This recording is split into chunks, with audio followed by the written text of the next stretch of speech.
Now to the first story. I did what my mom told me to do and got revenge. Disclaimer, this story is not meant to belittle single mothers nor people with mental illness. And yes, I do love my mom, but this was a story about how things can come back to bite you. So just some backstory here. My parents divorced when I was just in kindergarten, so no more than 6. My mom got full custody of us, and she suffered from mental illness. I believe she has a borderline personality disorder, and she was also a typical narcissistic parent. Anyway, ever since the divorce, she would always tell us how it was not her fault we didn't have enough money for things and blame my dad. For example, if there was nothing to eat for breakfast, and we complained like small children do when they were hungry. She snapped, "It's your father's fault, so cry to him." I just learned never to complain and do without, and spent my childhood taking care of her. My sister and I were trained from when I was about 8, and my sister tended to come right home from school and do our homework and clean the house and take care of ourselves. Don't ask mom to make dinner, make it yourself, and all of the chores so mom doesn't have to do anything. It sounds bizarre, but we thought that was normal, as well as being hit and told on a daily basis that we were worthless. It got worse my senior year of high school. My grandma died a few months before that summer, and my mom quit her job and blew through the money my grandma left her before the summer was over. This was close to $75K back in 2000. She refused to get another job and kept coming up with excuses not to work. "Yeah, I need a break. Get off my back. I hurt my leg," etc., while she was going out drinking with her friend and acting like a carefree teenager. So I spent my senior year working hard at school, at my part-time job after school, and pretty much taking care of an overgrown child who refused to work or help out. Anytime a utility shut off or there was no food left in the house, she just griped, "You have a job. Why can't you pay it?" If I brought up the fact that my dad sent her child support, she would just complain that she had my sister's tuition, which I later learned was B's. She would flaunt that child support check and laugh and refer to it as mommy's paycheck. Flash forward to when I am about to choose a college, and my mom keeps belly etching about the costs, and of course, have zero saved in a college fund. I couldn't afford a private university since I only was offered a partial scholarship, so I decided to go to a reasonably priced and still highly regarded state university. My freshman year, I was pretty much able to swing the cost of tuition and room and board. I lived on campus since last year of high school. I filed my taxes and FAFSA as soon as my WOS came in, so I had a decent amount of grants. During my first year of college, I almost became unable to receive financial aid for my second year of college. Why? My WOS were mailed to my home address, and my mom, being the caring and supportive mother she was, shredded them and threw them in the trash. I found out because my sister was home that weekend and saw it. My mom denied, and when I came home for spring break and pressed her for it, she lied and said her friend had them. Her friend was a CPA. My sister called my mom out on this bluff by calling the friend who said she did not have any of our tax information. She was very concerned and told me and my sister to request duplicate WOS and have them sent home, and she will have my mom send them over to me. My mom was pissed that we had checked with her friend and called her out on her bluff, but true to her word, her friend did my taxes for me and my FAFSA. I had offered to pay her or at least babysit for her, but she told me it was okay. I think she knew my mom was mentally unstable and felt sorry for me and my sister. At this point, I learned that my mom had not been helping out my sister at all with tuition as she claimed, and my sister had mentioned it to my dad, who had called her out and demanded to know where the child support was going. My mom insisted he wasn't paying her enough $, and that's why she couldn't help us out. During my second year of college, my WOS were once again sent home, and my mom once again accidentally threw them in the trash. I had to request duplicate WOS from my summer job not just once but twice because she kept throwing them in the trash. I filed my tax return late that year, and as a result, my FAFSA was filed late, so I wasn't able to get the full amount I was receiving before. Anytime I complained to her about money or no food in the house, it was, "Complaint to your father." Well, the summer before my third year, I was burned out on my mom's B's. I was working full-time for the summer and saving as much as I could, but she was refusing to help me out at all while I was home with food or anything. She was pissed that instead of paying the phone bill so she could make long-distance calls to her online friends and spend all day in chat rooms. This was back when we had to dial up. I had the audacity to spend my hard-earned money on a cell phone and pay that bill myself. She told everyone I should just drop out because I didn't apply myself hard enough. I was in the honors program, and she would play martyr with all her friends about it so hard when you have kids in college and they eat you out of the house and home and come to you for money. At the end of the summer, I had saved $1,000. but the school won't let me move into the dorm unless I paid 50% upfront, which I was about $10K. I didn't know what to do, as all summer the university had told me I was fine, and then on move-in day told me I couldn't move into the dorm. I called my dad in a panic, and he spoke to someone who agreed to give me 24 hours. I moved in, and the next day my dad showed up first thing with a coffee and a donut for me and told me not to worry. He was going to fix this once and for all. We went from office to office on campus, and he consigned a loan which he later paid off for me, and then he paid the balance on my tuition for the loan didn't cover. He then took me out to lunch and told me the truth. My mom never helped my sister with her tuition. My sister had graduated the summer before my junior year of college. My sister later confirmed this but was not surprised my mom had lied. My dad had consigned a loan to help my sister out, which he later paid off for her, and my sister was able to get a scholarship and do coup to pay for her last 2 years. He also advised me that my mom was not so poorly off. As part of the divorce settlement, he had to pay the mortgage and property taxes on our house, and even though my sister was now out on her own, he was still paying her the same amount of child support of about $2K a month, despite the fact that I was living on campus for 75% of the year, and my mom was not giving me a dime. Just to give you some clarification, my tuition and room and board before financial aid kicked in were $15K a year, so she could have easily helped me out with school, since after financial aid kicked in when I was able to get it, the balance was usually $6K. I was hurt to think my mom was just living off my child support and constantly making me feel guilty for wanting anything or for not being able to cater to her every whim. He would get pissed that I wouldn't come home on the weekends to help her clean the house that I was not living in. I thought about how bad she made me feel grown up and made me feel worthless, when in fact, had it not been for me or my sister, she would have not had a roof over her head after the divorce. He asked me to grant him access to my account so he could prove my mom was not paying for college, and that I was. He asked me how I would feel if he took care of college instead of paying my mom child support. Sounded good to me. He even told me I could spend my breaks at his house instead of my mom's. I called my mom and told her that my dad had taken care of the issue, and she had no remorse. She told me it was my own fault for not planning my finances better and for pissing away my money all summer. I just played it dumb and said she was right, but pointed out I had done what she told me to do and complained to my dad. A month later, my mom called me up pissed. My dad had spoken with the courts and there was going to be a hearing in their divorce case.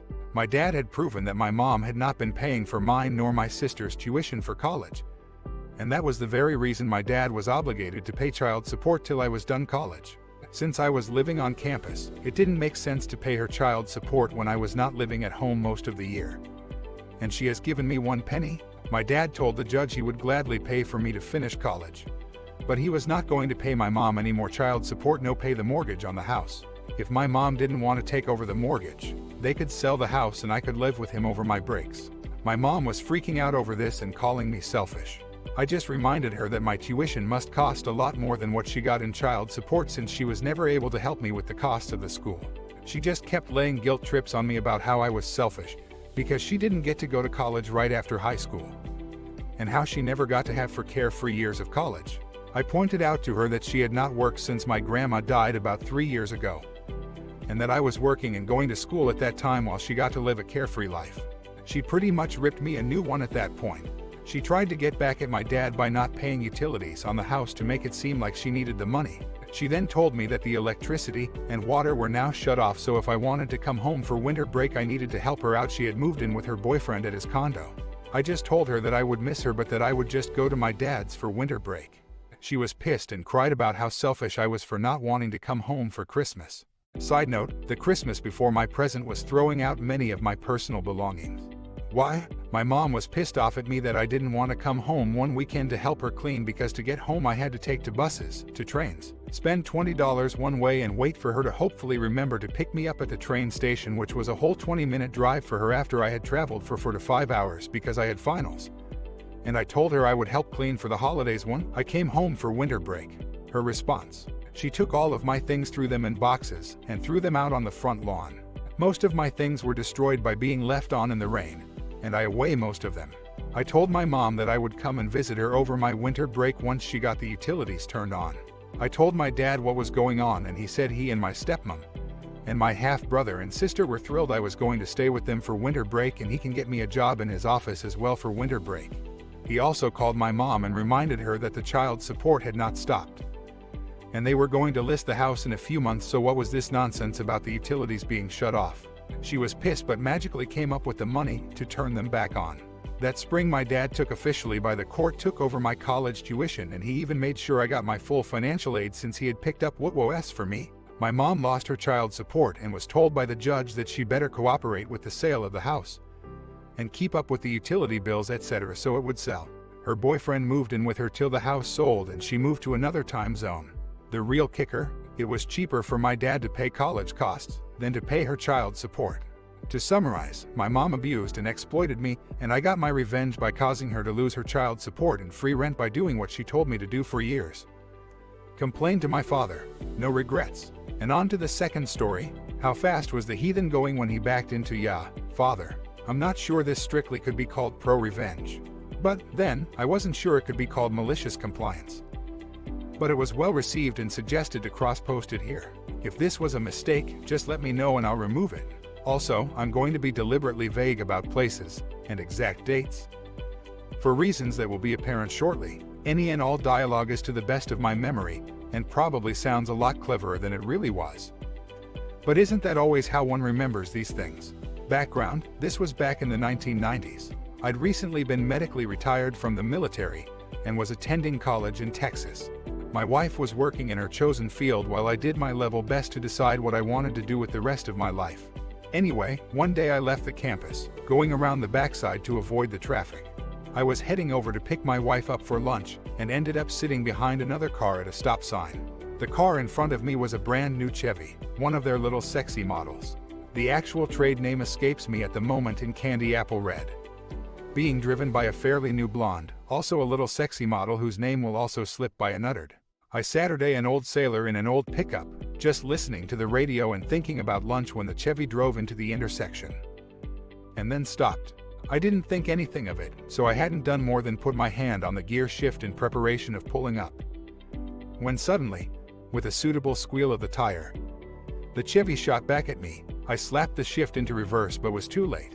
The little Chevy smashed into the front of my truck doing around 25/30ths of a miles per hour.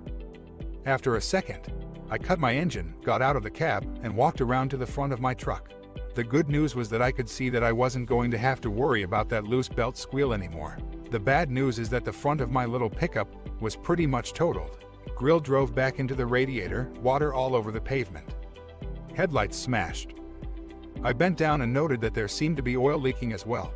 With a sigh of total incomprehension, I walked further up to the passenger door of the little red Chevy and its blonde driver. I was pissed, but not enraged. I guess I was still trying to figure out exactly what had happened and why she'd ended up stopping in mid-turn and put it in reverse like that. I looked through the tinted window and she was on the phone, talking agitatedly to someone. With all the cell phone silliness I'd seen since leaving the military, seeing her yapping on one really didn't surprise me. Although, had I thought about it, I should have wondered who, exactly, she was calling. Instead, I tapped on the window and she turned a bland face to me. Then screamed into the phone, loud enough to penetrate the glass. "Oh my God, he's got a tire iron." Naturally, I spun around and looked behind me. Then the nickel dropped. I turned in a slow circle and noted that there were no businesses, houses, or apartments in view.